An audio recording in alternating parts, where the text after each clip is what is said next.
First, a couple of words on where I work, the International Energy Agency.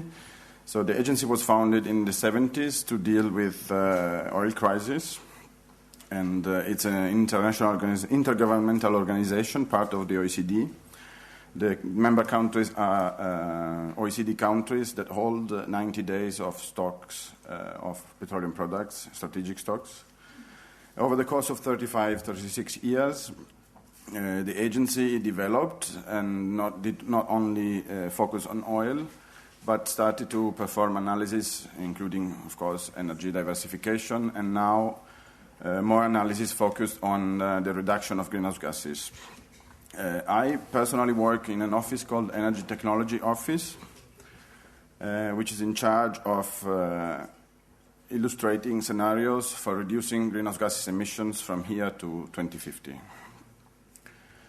So my background is, as was mentioned before, I'm an engineer and I work mainly on economic themes. So I'm not a biologist. What I'm going to present here is an overview of how the agency sees algae in the context of alternative fuel production, with little information on how they perform in terms of life cycle emissions, and what are the likely costs. Most of the information here are essentially based on a literature review. So first, a couple of words on the fundamentals. Algae perform photosynthesis, which is essentially the synthesis of organic material resulting from energy from light and conversion of CO2 in the atmosphere into organic materials, sugars or cellulosic materials, for instance. The net primary productivity is the rate at which this biomass can be accumulated by an ecosystem, excluding the energy used for the respiration. And this is what interests, basically light is what comes in and biomass is what comes out and is then converted in the case of algae. There are a number of parameters that influence the yield, so the productivity. These include how much CO2 is available, how much water is available, what are the characteristics of the soil and water in terms, for instance, of nutrients, and the temperature. Everything is also linked to the theoretical efficiencies of photosynthesis, which is, when you take into account the incident solar radiation, is about 6%, but in practice is lower for terrestrial plants and a bit higher, as we'll see soon, for algae.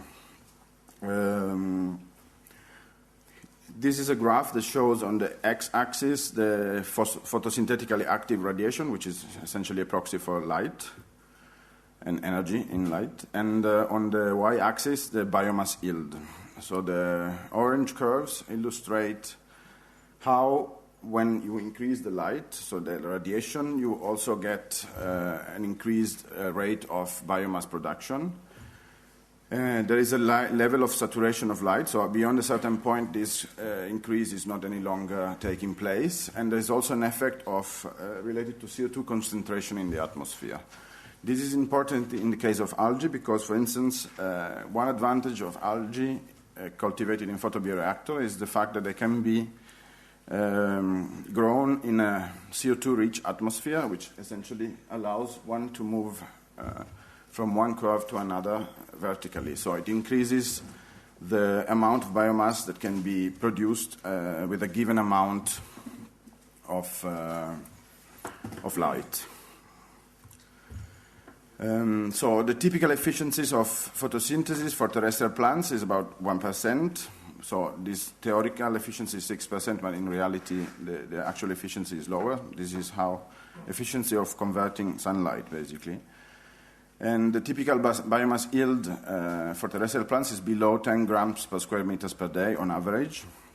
Some algae have higher yields, and the typical yields are equal or above 20 grams per square meter per day. I'll tell you more about this number soon. Algae are produced, well, in order to produce algae, you need to cultivate them, then you need to separate water and biomass because the algae are grown in water. And you need to extract the oil and finally convert the oil or the lipids to biodiesel. There are different ways, and this is what I try to illustrate here, to separate water and extract oil, and then the process can continue with the conventional conversion of biodiesel or some other like processes, something like transesterification or hydrotreating, for instance. There are also other processes. I'll say a few words later about that. What I'm going to try to present in the next few slides are a little bit of detail on these different technologies, different ways to convert, so to separate water and extract oil from algae. First, though, I'll say a couple of words on what are the typical cultivation systems in place today. So there are two main solutions that are available. One is called open ponds, is the one you see on the picture on the left. And the other one is called photobioreactors, which is the one you see in the picture on the right. The picture are taken from the web. Essentially, one means algae are cultivated in a tank containing water without being insulated from the environment. The other one means that you are cultivating the algae into these sort of pipes or bags, isolating them from the surrounding environment. There are advantages and disadvantages in the two approaches. Open ponds are large and they are already beyond laboratory scale, but not yet at commercial scale. The algae cultivated in open ponds are subject to contamination from other strains, so since it's open to the environment, it's difficult to control what is actually grown in the pond. And it's subject to evaporative water loss because the water is not in a closed tank. And of course, they're subject to more difficult control of temperature compared to photobioreactors because, of course, they are exposed to changes between day and night temperature or seasonal variations, and lead to an amount of algae which is relatively little in terms of concentration in the solution, and that's a problem, and we'll see why, mainly because of the drying phase. And, of course, require a rather large amount of nutrients because of this little concentration of biomass. The photobioreactors allow single-species culture, so they're not subject to contamination. They can allow a lower use of nutrients because you can calibrate them on what you're producing. They lead to more concentrated solutions, which is good for the drying, but they need energy to control the temperature and to mix the solution. They are suitable for the use of flue gases, so CO2 in a rich atmosphere, as I mentioned before. And they also offer the opportunity to have a reduced footprint, so less land per unit biomass produced, because they can be piled up. The optimal illumination intensity is below the one you need on a flat surface. The problem is that they are at the laboratory scale, they have been never scaled up, and they're not commercial today, so there's a long way to go. Here, this graph shows the evolution of biomass yield in experiments in laboratories from 1975 to 2008. This is some work that we did in the agency. So we excluded company claims that are based on very short experiences. We try to include averages over a long period of time here only. And you see that is on the left, the pink dots show the results of open ponds. Well, the y-axis is the productivity, grams per square meter per day. And the x-axis has the time on the left-hand graph. And the right-hand graph is summarizing the results that you see on the left. So I was mentioning the pink dots are essentially the results from open ponds, mainly from studies that took place in the 70s and the 80s, while in more recent year there was more a focus more on photobioreactors, which are the blue triangles. What we concluded looking at these sort of experiences is that there's a wide variation of productivities, and the variation of productivity depends on a number of things. One aspect is, for instance, the fact that if you want to produce oil, you will have a lower overall productivity, while if you want to simply produce biomass, you may have higher productivity. So the point is, it depends on what you want to produce. We retained an average value which is rather similar for the two approaches, which is around, as I mentioned before, 20 grams per square meter per day of biomass. So here is what I mentioned. We retain this 20 grams per square meter per day, even though there are peaks at 60 grams per square meter per day, because we consider this as the most indicative number for the production for across long periods of time, which is what would be interesting if you were to commercialize algae. This could be a conservative assumption, although, and we recognize that. And we also assumed an average yield of oil, which is about between 20 and 50%. And this is due to the fact that basically algae produce oil under stress. And so, as I mentioned before, when they produce more oil, they have a lower overall productivity. So depending on, you have a balance between the two. We try to use midpoints in order to represent a typical situation. If we assume a 20% yield of oil, we observe productivity, a yield of 20,000 liters per hectare per year, which is about 5 times higher than the best yields achieved for first-generation crops, or for vegetable oil, essentially palm oil.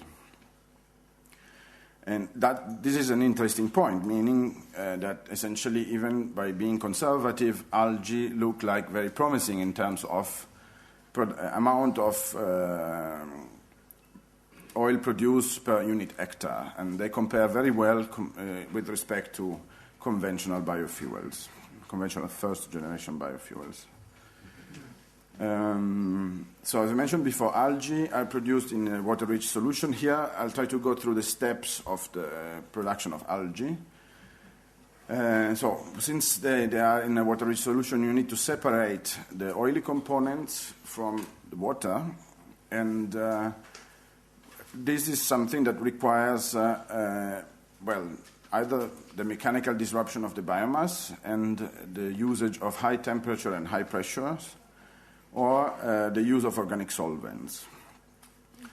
Whenever you talk about high temperature and high pressure, you generally talk also about high costs, because you need to provide the heat and you need to provide the pressure. So this is one of the need to use this high temperature and pressure is one of the limiting factors with respect to costs of production of algae, and solutions that can skip the drying and ease the separation process are essentially those that could be winners in the future, because they would allow for cost reductions, which are absolutely necessary in this case. I will go in some of the details illustrated here in the next slides. So first, you need to harvest the algae.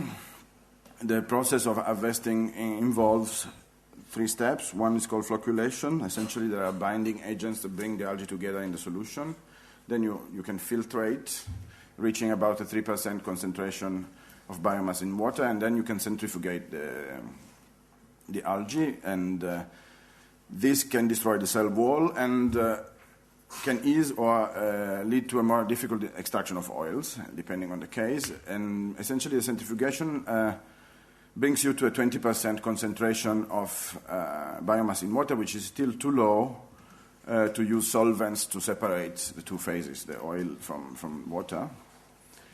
And this is why drying is needed, unless you do this, unless you use these organic solvents. There are different ways to dry. The point of this slide essentially is that this step is very energy intensive and is what currently makes algae, in our view, non-competitive compared to other solutions.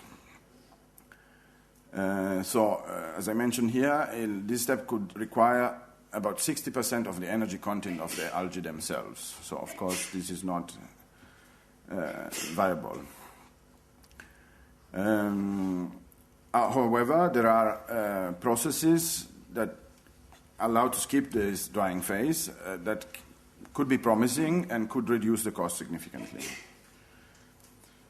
As I mentioned, organic solvents may provide an alternative, and so they do not require high temperatures, so they avoid the need for this 60% of heat energy to dry the solutions. And here is where I think there's most of the interest of companies working on algae. Essentially, the bypassing of this phase is something that leads, it's also a big opportunity, because essentially, depending on the kind of strain or depending on the kind of solvent or process steps that you can address, you may end up with a much cheaper way to produce algae. And so this is where I think the technology and the research should and are contributing to make algae cost competitive. Once you have separated the oil, you need to convert the oil into fuel.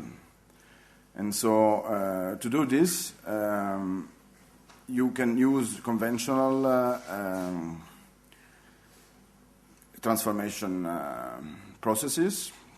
I have a list in the next slide. The point here is that some of the lipids are not suitable for the conventional transesterification, so this may involve other type of conversion compared to the traditional one used for first-generation biofuels. There are also situations in which some algae, some organisms grown in the dark, allow for the conversion of sugars into ethanol and other alcohols. So there's a possibility to use algae not to produce biodiesel, but to produce ethanol.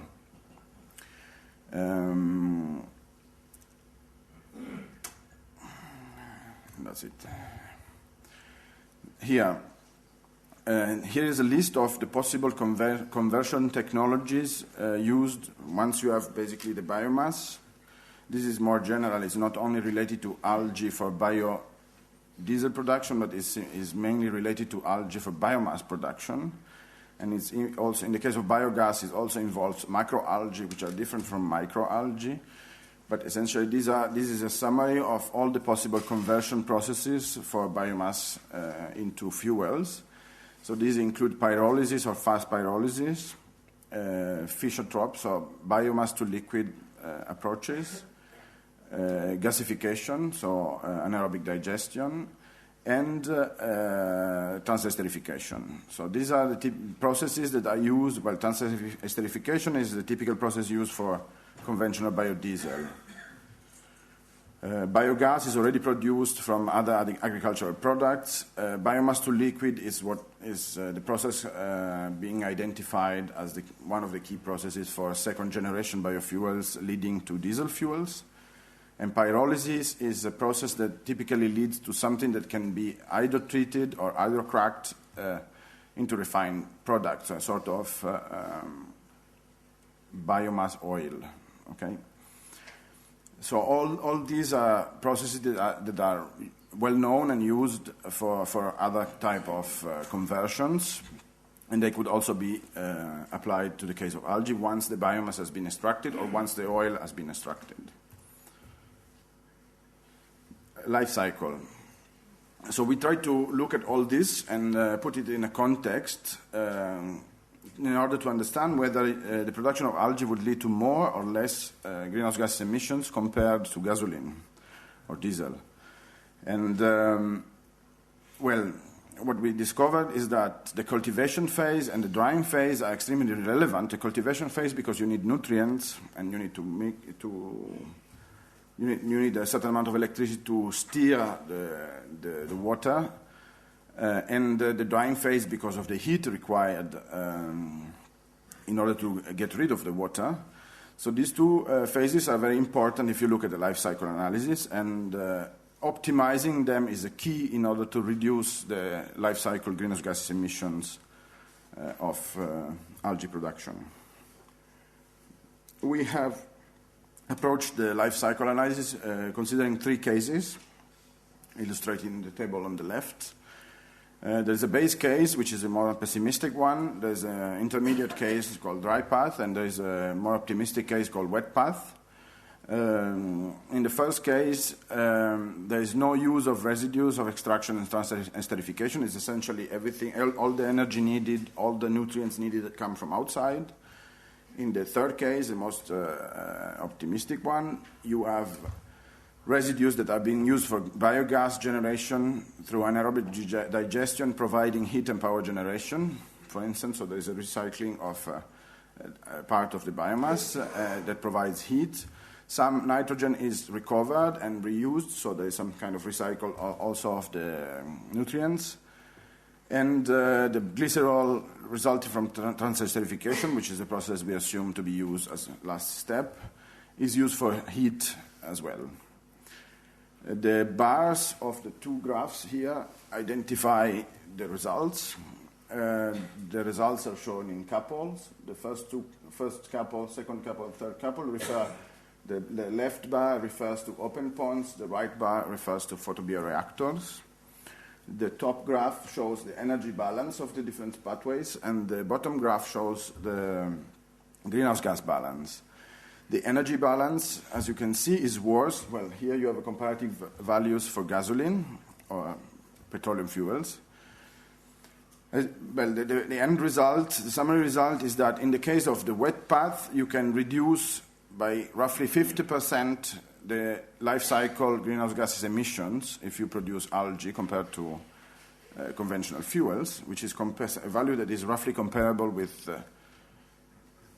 conventional biodiesel and worse than some of the second generation, like BTL, biomass to liquids, or lignocellulosic ethanol production. While in the most conservative case, you would end up emitting more CO2 than if you were producing gasoline or burning gasoline. So the type of process and the type of process integration is fundamental, not only from a cost point of view, but also for reducing, so to making algae actually more sustainable than conventional fuels. This is the key message coming from this slide. A few words on costs, and then I'm about to conclude. So there's little information in literature on costs. What we found is mainly derived from a conclusion from the NREL, National Renewable Energy Laboratory of the United States. In the cost estimates that I've seen, there's a wide variation. I try to take some midpoints in order to give you an indication. I would say that $2.5 per liter of oil produced in open ponds is a value that could be conceivable for open ponds, while the values have been I found for photobioreactors are higher. It's between $5 and $6 a liter of oil. So there is a clear need to reduce the cost of production of algae before algae can be commercial. This is also reflected in our scenarios. We do not include algae at the moment in low greenhouse gas emission scenarios to 2050 because of the uncertainty related to the production cost and the difficulty to foresee or forecast which kind of cost can be feasible in the future. There's a lot of research involved, and that's where the opportunity lies. Process improvements are possible. Things that can be improved include the development of new strains, the optimized oil synthesis of the production process, as I mentioned before, and so including more recycling of water, lower energy consumption, recycling living organisms, so not breaking them and killing them essentially to extract the oil, but having a closed loop in order to optimize the process. My conclusions are essentially that algae have the potential to be efficient organisms to produce biomass. We've seen that. They have a much better yield than conventional plants and terrestrial plants, or they can have it. Producing liquid fuels from algae is not easy. Maybe it's better to start by producing biomass to be used, for instance, for biogas production or co-firing in different kind of power plants. The cultivation and drying phase are very relevant with respect to life cycle emissions and with respect to costs. So there's a need to address those. There is no clear winner at the moment between open ponds and photobioreactors. I've been in a conference, there was a person mentioning, since there's a little bit of hype on photobioreactors, well, this guy has been working for like maybe 50 years on algae, and he mentioned the day you will start to grow corn in a greenhouse, it will make sense to use photobioreactors to produce algae. So this is one extreme. On the other extreme, we have all this venture capital flowing into startups, mainly focused on photobioreactors. So my conclusion is that there is not really a clear winner between the two. It depends, and probably will depend on the type of strain developed and other aspects. As I mentioned before, the costs of production are too high today, but there is a significant potential for research. And the way I see algae is that I presume that algae will probably lead first to the production of high-value products like proteins before becoming something that is used for the production of fuel. So basically, the moment you move to fuel, it means you achieved a very low-cost process, while before doing that, you have a number of other potential markets that you can to which you can provide more valuable goods. So I think that's where things will start. The last point, nutrients can be provided, for instance, from sewage water. So I think there is a potential synergy between the treatment of sewage water and the production of high-value products or eventually even fuel from algae. And that's it. Sorry for the problems with...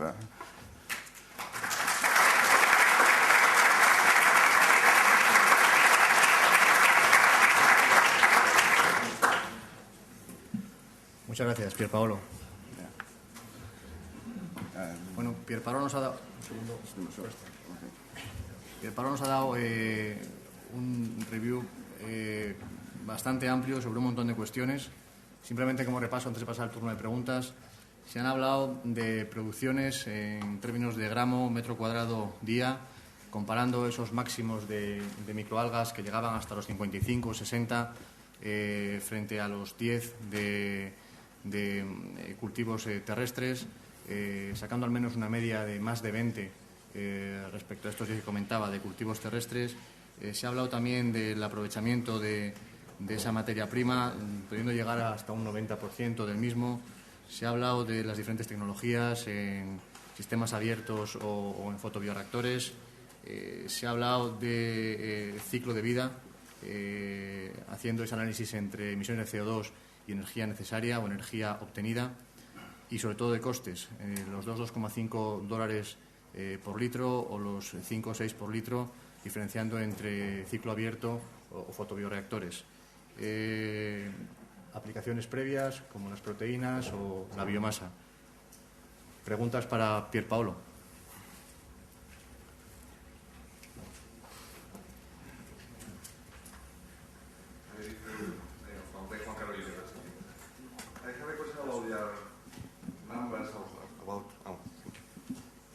I have a question about the numbers about the energy, the required energy to the biofuel energy.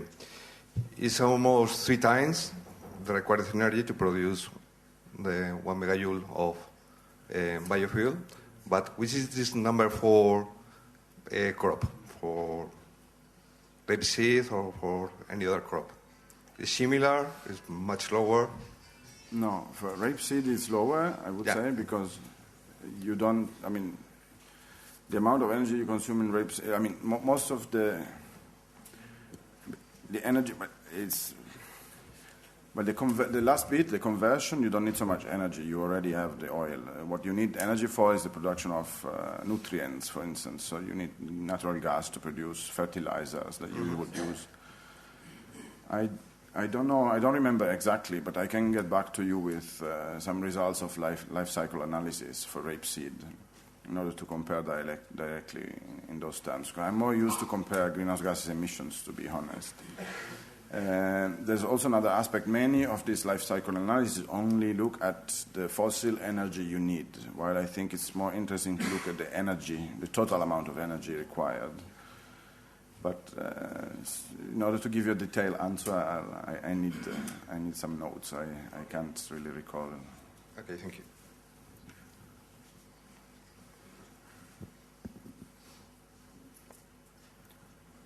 Bueno, pues si os parece, continuamos. Perdona, otra pregunta aquí.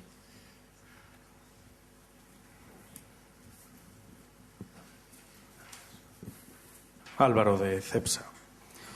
Le quería preguntar por qué las algas producen más aceite, o eso me ha parecido entender, bajo condiciones de estrés. Sí. Eso es porque cuando un organismo, creo que los biólogos aquí pueden contestar mejor que yo, pero eso es porque cuando un organismo está bajo condición de estrés, intenta estoquear, no sé si se... Okay. But I'll better if I do it in English.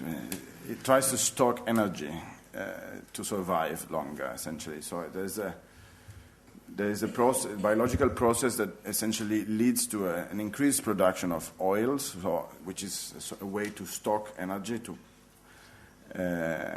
when the organism is not is under stress. And that means that, generally speaking, when you have higher yield, you have lower production of oil. When you have high production of oil, you have an average low yield because the plant is stressed. So there is a trade-off in that sense. And I don't know, because I'm not a biologist, to which extent new strains can help solving this or can improve things, or eventually how you can exploit this kind of situation. One example that was given to me is that, for instance, a typical condition, the reason why you slip on some rocks when you are, if you see a stream, a river, is that essentially the plants growing under the flowing water are more stressed, in a more stressful condition than other plants which are not in the same type of condition. And so that's why they produce more oily substances, which are those that make you slip. So this is a typical way to visualize this. But at the same time, the presentation that was illustrating this was also mentioning that this could be exploited. So this could be something that makes it interesting. I'm not sufficiently competent on in biology to tell you more, but that's my broad understanding of the thing, of the issue. Gracias. Congratulations for the lecture. Is there a competition between the production of microalgae in ponds and the production of traditional agriculture? Have you got, in terms of surface, have you done a study about Well, you will need surface anyway for producing algae or conventional agricultural products. And so to some extent there is some competition, but given the yields are much higher, the competition is very much lower compared to other solutions like conventional. At the same time, you may grow algae in areas where you can't grow food. Typically, like in areas with little amounts of water for irrigation. But at the same time, this is also an issue for algae because you would have a lot of loss of evaporative water. So I think the key aspect is the fact that you have much higher yields, and that makes it much better. But I would not rule out entirely some competition for land. I think that's still possible because, after all, the land where you would grow them is maybe the same as where you would grow fuels. But I think it's probably the best biofuels in this respect.